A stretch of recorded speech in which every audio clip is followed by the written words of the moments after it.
এই দৃশ্য দেখে কিছুক্ষণের জন্য ভয়ে যে কারো হাত পা ঠান্ডা হয়ে যেতেই পারে, মনে হতেই পারে এটি হলিউড বা বলিউড সিনেমার কোনো দৃশ্য। তবে এই ধারণাটি একেবারেই ভুল।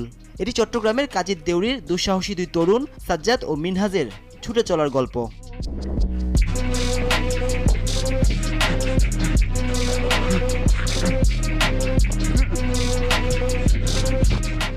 ছোটবেলা থেকেই পার্কুরের নেশায় আসক্ত তারা।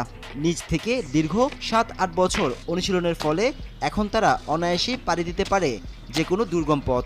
সাজ্জাদ অ্যান্ড মিনহাজ নামে একটি পেজে temple run, crazy thief chasing, escape building, subway সার্ফারের মতো থিমে নিজেদের পার্কুর ভিডিও আপলোড করে ব্যাপক সাড়া ফেলেছেন তারা। সাজ্জাদ মিনহাজ ওদেরকে তো আমি ছোটোকাল থেকে দেখে আসছি, ওরা অনেক লাফালাফি করতো। তখন ছোটোকালে আমরা বলতাম এই বান্দর দুইটা যাচ্ছে একসাথে, দেখ না বান্দরগুলো কেমন করছে।